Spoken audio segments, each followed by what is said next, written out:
Kasalukuyan po nagsasagawa ng press briefing ang National Disaster Risk Reduction and Management Council o NDRMC kaugnay ng paghahanda ng gobyerno sa pagpasok ng superbagyong tatawaging Chedeng. Panoorin po natin.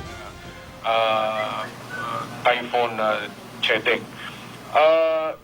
Ang ating kapulisan din po ay inactivate na ang National Operation Center at ang ibig ko sabihin yan ay lahat po ng disaster risk teams ng PNP all over the affected area, the entire Luzon and Bicol and Northern Samar have been put on notice and are starting to preposition the necessary equipment and resources, personnel to assist our local governments in responding to this weather event.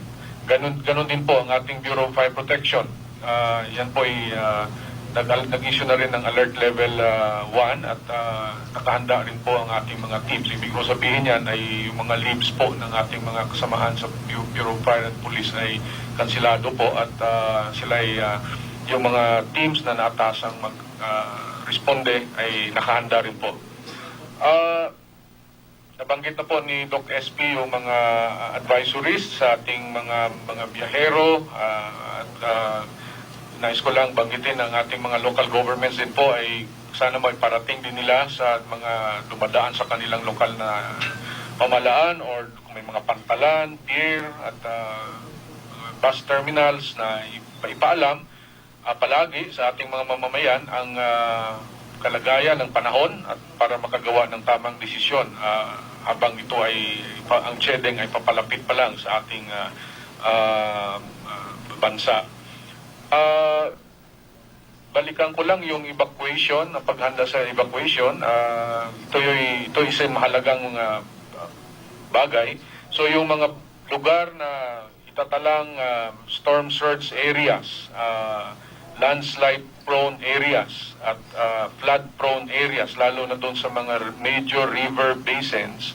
Alam naman ito ng mga local government, ngunit kailangan din pong banggitin natin ulit, palalahanan na ang mga mamamayan sa mga lugar na ito ay kailangang paghandaan ang kung anumang paglikas dahil na heavy to intense po ang ulan na ito.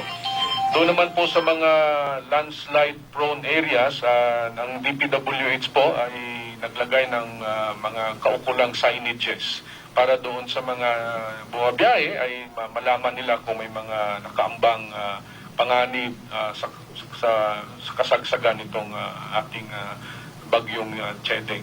So, iyon po ang ating maiulat sa ngayon at patuloy pong parating sa ating mga local official. Nandito po ang League of Municipalities of the Philippines na katulong din po natin, League of Provinces and League of Cities of the Philippines na ipapaabot sa lahat ng pamahalang lokal ang sapat na impormasyon upang magkaroon ng sapat ding paghahanda. Maraming salamat po.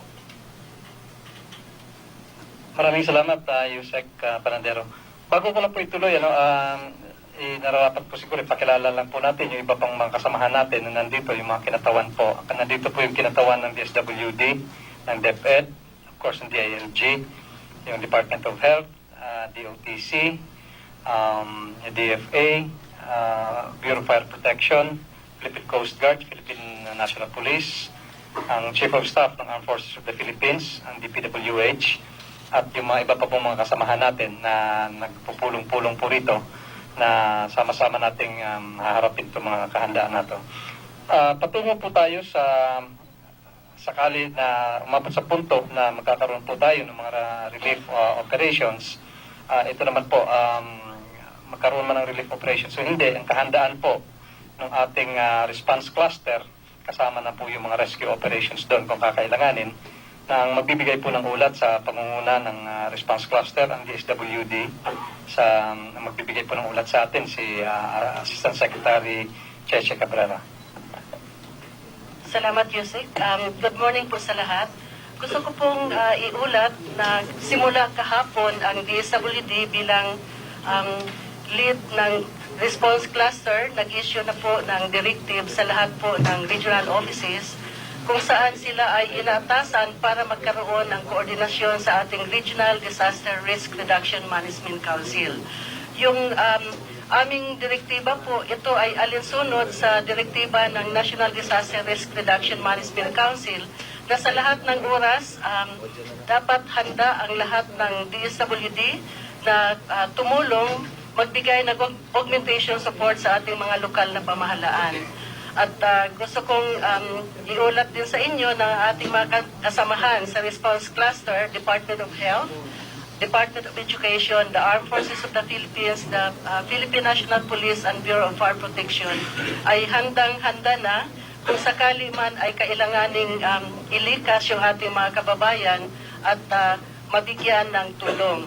So sa panimula po gusto kong ipagbigay alam na ang DSWD po ay handang-handa sa kasalukuyan para po magbigay kung ano man ang kailanganing food o mga pagkain at ibang very important non-food items para sa ating mga kababayan kung sakali man sila ay ililikas. At ang kagawaran po ng DSWD ay meron pa rin sapat na kahandaan kung ang pag-uusapan po ay ang pundo para kagyat na makapag-augment sa ating mga lokal na pamahalaan. Ang kasamahan din namin sa Response Cluster, ang DepEd at ang DOH, sila ay nagbigay na rin ng direktiba para sa kanilang mga regional offices para magiging handa at kaagad makapagbigay tulong.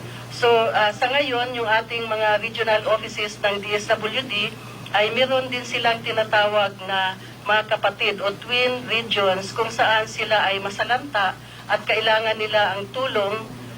Yung aming mga regional offices na hindi naapektuhan, sila ang tutulong sa ating mga regional directors sa mga regions na naapektuhan.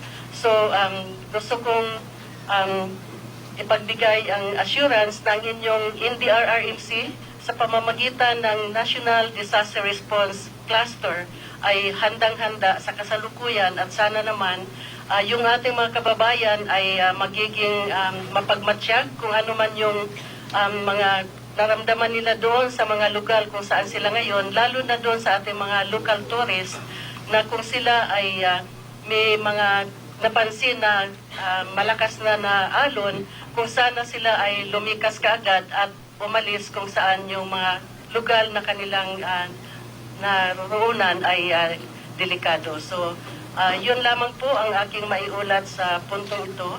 At tuloy-tuloy po ang aming paghahanda at kasalukuyan kami sa DSWD ay magre-release ng dagdag na pundo sa mga rehiyon na na-indicate kanina na kasama sa path ng Typhoon Chiding. Magandang umaga po. Thank you. Maraming salamat, Asek Che. Bago po tayo magpunta sa punto ng katanungan ng ating mga kasamahan sa media, kung ipapahintulot po ng ating chairman, may mga punto na po sana tayo na bigyan diin na kung pwede pong ipaabot sa ating mga kababayan. Ang unang-una po ay, alam naman po natin lahat, tayo karamihan po sa atin ngayon sa bansang to ay nasa holiday mood. Lahat po ng sektor, walang mga pasok yung mga opisina, walang pasok yung mga paaralan dahil nagsara na rin. So sa punto pong yan, pinapakiusap po natin sa ating mga kababayan kasi ang formula lang po na maging tayo magtagumpay na magkaroon ng zero casualty ay yung kahandaan po ng ating gobyerno at ang pakikisama at kooperasyon po ng ating mga mamamayan. Sa aspeto pong yan, ang isa pong malaking challenge po natin ngayon, doon sa mga lalawigan po, marami po sa ating mga kababayan ang nandun na nagbabakasyon at marami pong tinatawag na non-residents sa mga lugar. At dala nga rin po ng ating holiday mood, yung iba po sa atin, baka hindi po mabigyan ng tamang pansin. Ito pong ating mga abiso at mga warning na kung pwede po sa mga lugar po na pupuntahan natin ay makipag-ugnayan sa mga lokal na pamahalaan tungkol sa kahandaan dito sa bagyo na to, lalo na po dun sa dadaanan. Kasi po, alam naman natin, yung ibang mga karamihan po sa ating mga lokal na ahensya, meron na po mga kahandaan at ito po sa kanilang mga residente po. Yun pong mga dayo, lalo na po dun sa mga lugar kung saan nagbabakasyon, mga resorts, kung pwede po ay tumalima sa mga ibibigay na warning. At kung inisyatibo na rin po makinig sa ating mga advisories dahil kami po rito magbibigay ng advisories 24/7 hanggang lumipas po itong nagbabadyang bagyo. Kasama na rin po doon yung ating request sa ating mga kapatid sa media na kung pwede po makipagtulungan sa amin sa pagbigay ng mga constant advisory sa ating mga mamamayan kahit po nasa holiday po ang iba po sa atin. Yung mga travel advisories po, ididetalya na lang po ito ng mga ahensya na concerned. At yan naman po ay kaalinsunod sa mga advisories galing sa ating Weather Bureau sa Pag-asa at saka sa NOAA. So makakaasa po tayo na ang pamahalaan po ay handa, nandito po kami, at humingi lang po tayo ng kooperasyon sa ating mga mamamayan na para maiwasan na po natin yung mga sakuna nato. So sa punto-pong to, maybe we can open, kung meron po kayong mga katanungan.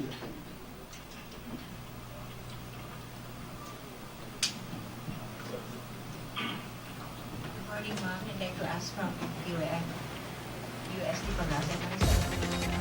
Iyan po ang press briefing sa NDRMC tungkol nga po sa paghahanda sa pagpasok ng bagyong papangalan ng Chideng.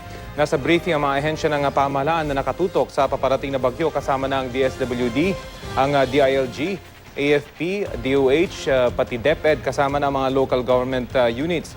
Handa na raw ang mga ahensyang ito sakaling manalasa ang bagyo lalo pat sa ngayon ay wala pang katiyakan kung sa Bicol, sa Central o sa Northern Luzon tatama talaga itong bagyo. Sinabihan na umano yung mga LGU o mga local government units na maghanda dahil batid namang posibleng maraming mga turista at bakasyonista ang mga nasa probinsya na maaaring maapektuhan nitong paparating na bagyo. Dapat umanong maabisuhan na rin ang mga local transport groups sa panganib ng mga landslides sa mga kalsada. Kasama na rin umano sa mga binibigyan ng babala ang mga resort owners para maabisuhan ang kanilang mga parokyano tungkol sa paparating na bagyo. Dapat umano maging alerto at maging I am ready kahit na karamihan sa atin ay nasa vacation mode na.